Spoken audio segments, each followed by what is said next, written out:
proper trying to do me in this reed bed down to the left. Come on, keep coming.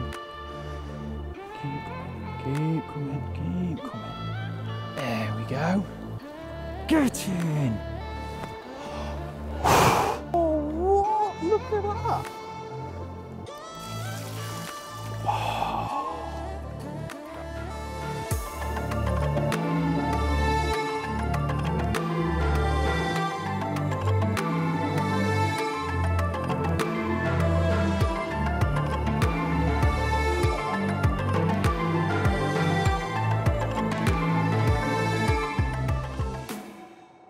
Hello, you join me in session at one of my favourite Lincolnshire syndicates. I've got 24 hours to try and catch a carp for you, so I'm going to go through some of the methods, tactics and tips that are hopefully going to show you one of the lovely residents that live in this lake.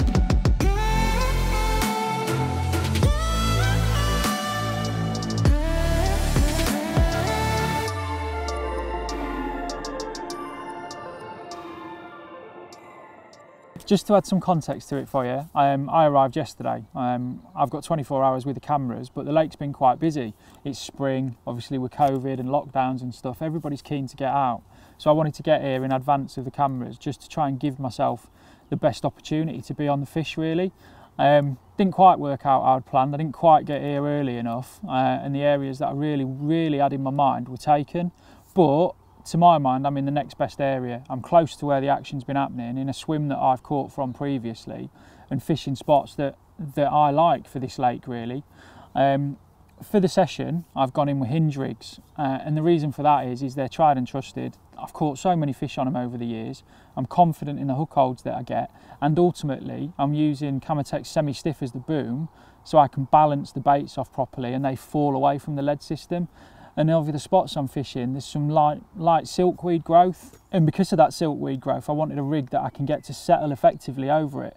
Due to the rules of the lake, I'm using lead clips. Ideally, I'd like to use a helicopter in this situation, but that's not part and parcel of what you can use on this venue. So it's a lead clip. So I'm using an 8-inch boom, give or take, a Camotex semi-stiff, and then really carefully balancing my pop-up hook baits so that the lead hits and then the pop-up falls slowly away within a second or two afterwards. I don't want it wafting around all over the place and taking half an hour to settle, but I don't want it overweighted and plummeting straight down. So I want it to settle on that silkweed so that it's still prominent and visual and obvious to the fish. So why this swim then? When I got here yesterday, there was a lot of fish showing, and by a lot I mean probably a good 30 or 40 shows in the first hour or two, but everything was predominantly to the right of where I am. That area was taken. The two sort of swims that you would want to fish in that area were already occupied, and nobody's going anywhere for a few days, so those were out the equation.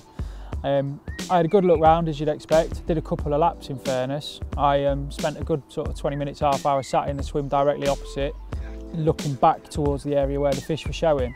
But I opted for here because I know from past experience that the fish can sort of back off the pressure a little bit and venture into the middle of the lake. So I've dropped in this swim, which is pretty central on the lake, and I've got all three rods at just shy of 120 yards. They're at the back of a deeper gully, so they're in sort of 12-14 foot of water, which is still quite deep, but not in comparison to the rest of the lake. The average for the lake is probably 12 foot, so it's not too bad. But I wanted to be beyond the deeper water, and then it's an area that I've had bites from before, so I wanted to make sure I was in that kind of zone really. I baited not mega heavy, but gave them best part of a couple of kilos yesterday. And then I freshened it up today when I redid the rods with another 6 or 8 spoms, just to sort of keep that trail of scent and smell going through the water, as well as dropping those sort of food particles on the lake bed. The lake we're on, as I've said, is one of my favourite syndicates. It's near Lincoln. It's about 30 acres, and there's probably a stock of about 300 fish in. So if I get it right, there is a chance. I'm not a million miles off them. I'm as close to them as I can realistically get without messing up other anglers fishing, which I'm not into. Etiquette's a big part of my fishing, and I always think karma will come around and reward you. So yeah, I'm about as close to them as I think I can get. The spots are good, and like I say, there's 300 fish to go for in here. Like I say, 30 acres or so. So yeah, the chances are there. The conditions are brilliant. You know, if Carlsberg did conditions, you wouldn't be far off right in this for this time of year, to be honest. So we'll just have to keep trying and keep plugging away, give them a couple of hours, and then see if I need to ring any changes with hook bait colours or what have you, and then settle in for the evening and see what the night brings.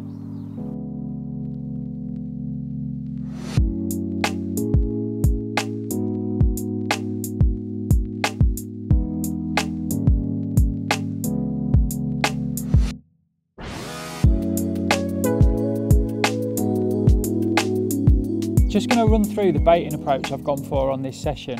I'm never one to overcomplicate it when it comes to bait. We're late in the spring now, the water temperatures are there or thereabouts, so what I'm using is my favourite krill boilies. I've got some whole 12 mils in there and then a lot of crumb and chop, and the reason for that is I want sort of different size particles in the feed that the fish are feeding on. So I've got a couple of handfuls of that sort of done, ready in the bucket, and then hemp and pigeon conditioner. I love a bit of particle in a mix, and hemp and pigeon conditioner, it's so many different seeds and pulses and beans that it gets everything grubbing around, and it's good for clearing areas as well. So a couple of scoops of that into the boilie and crumb.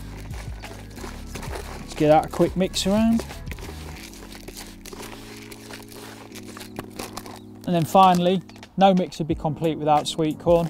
Carp absolutely love it. No matter how many times they get caught on it or around it or over it, they just constantly sort of keep coming back to it. Whether it's the colour or whatever, I don't know, but they do absolutely adore it. And then finally, liquids. This is the Calanus liquid from Sticky, which is a brilliant, brilliant additive. So good old glug of that. Give that a good thorough mix up so all the crumb and chop have taken on the liquid from the actual liquid that's added to the mix and from the particle. So we end up with quite a stodgy mix there. Loads of different smells and flavours coming off that, different size particles. And before I spom it out, I will add some lake water to the mix because I want it to create a cloud and almost create like a slush through the water, if you like, so that there's bits at different levels within the water column pulling fish down. It's quite deep out there, it's sort of 12-14 foot, zigs aren't allowed, so creating that sort of tunnel of bait, if you like, will hopefully pull fish down onto the spot.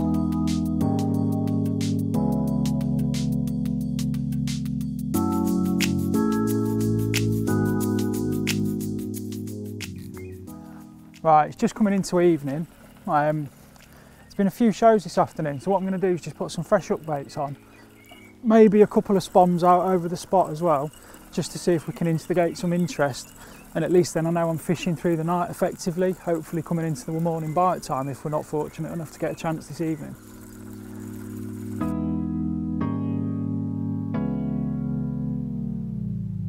Right, just obviously sorting the rigs out for this evening, sticking with the hinges, just because I think that gives me the best presentation for the spot I'm fishing over and how much I trust the rig as well. Just sorting out the actual hook baits, and I'm going bright colourful on all three rods, and I'm going a different colour on each rod as well. And the reason is I haven't had a bite yet this trip, so I don't know what mood the carp are in as yet. So say I get a bite on an orange, I'll change all three to the orange. So yeah, so tonight I'm going orange, which is my favourite, and then I'm going to go yellow and white as well. And if one of those three produces a bite tonight, I'll make sure all three are on that for the first light bite time. So we'll see how it goes.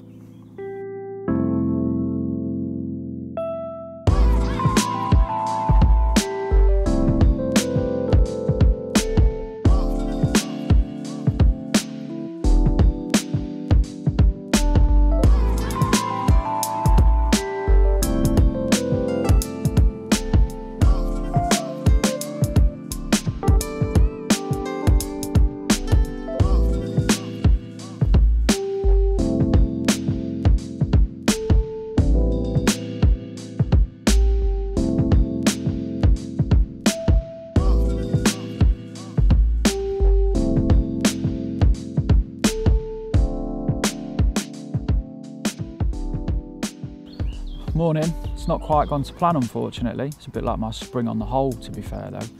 I've been up since first light, so just after 4 o'clock, and they've been showing behind me. I'm fishing at sort of just shy of 120 yards. They were showing at probably 140s, which with the conditions is kind of beyond where I can fish with the sort of weight limits on lead limits and stuff. Yeah, it's really frustrating is probably the best word. So there was a good sort of 8 to 10 shows directly behind the spot.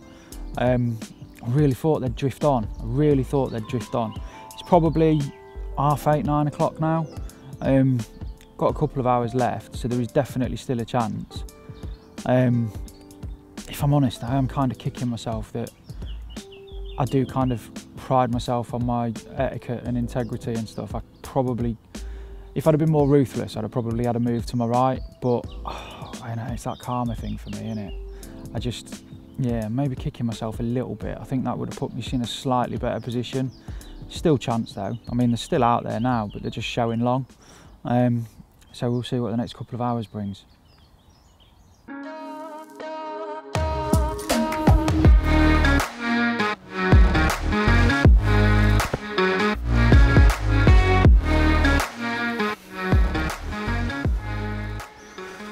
Well, finally came across me. Middle rod's just absolutely ripped off and probably done me for 20 yards on the bite as well. Still putting up quite a decent account for itself, so I'm going to concentrate on this and I'll come back to you in a minute.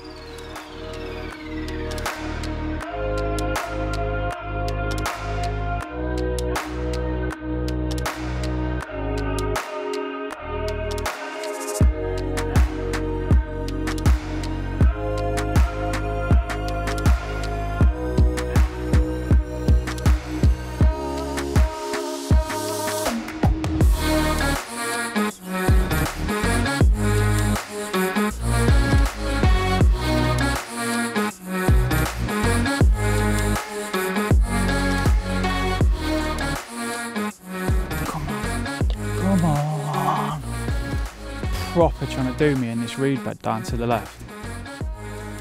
I think we've got it this side of them now. Yeah, we have. There we are. Come on. I don't think it's a very big one, but it's a bite. And after the last 24 hours, I'll take that all day long. Still got some fight in it, considering I've upped it at 120 and then it's done probably 20 yards on the bite.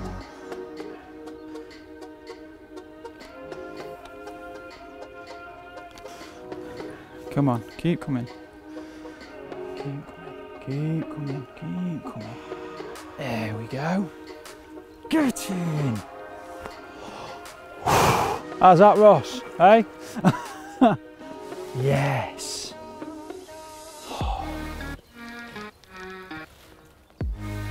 Yeah, it's a cool one, mate. It's a cool one. It's a good 20. Do you know what? That might even be a scraper.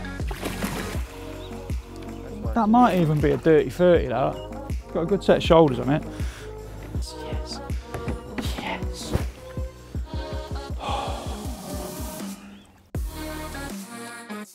Right, that fish is safely in the net. It's just having a few minutes breather. It's unhooked and everything, so just getting the rod sorted.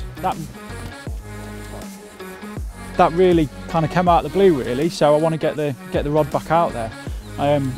Them fish that were showing long behind me this morning could well have drifted over, so I want to get the rod back out to try and maximise the opportunity for the last few hours of the trip.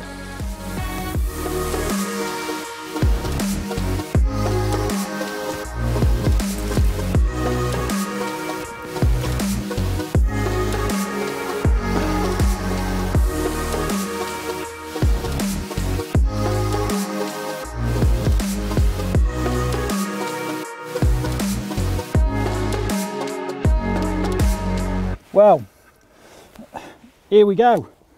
A couple of hours ago I was down in the dumps and all frustrated that it hadn't happened, but it's come good in the end. 35 pound of solid, scaly, lovely mirror carp. Trusty hinge rig over the bait you saw me putting in yesterday. Yeah, can't tell you how happy I am with that one. Really, really, really pleased to catch this one. And what a fish! And if I had to choose a better side, just look at that. These are the fish that this lake is kind of getting famous for, these cobhouse fish. What an incredible creature. I think the smile gives it away, but I'm really happy with that one. Really, really happy. Just look at it. And on that note, I think it's probably a good way to say goodbye. I hope you've enjoyed being in session with me for the last 24 hours, and I'm going to leave you on a high. See you later.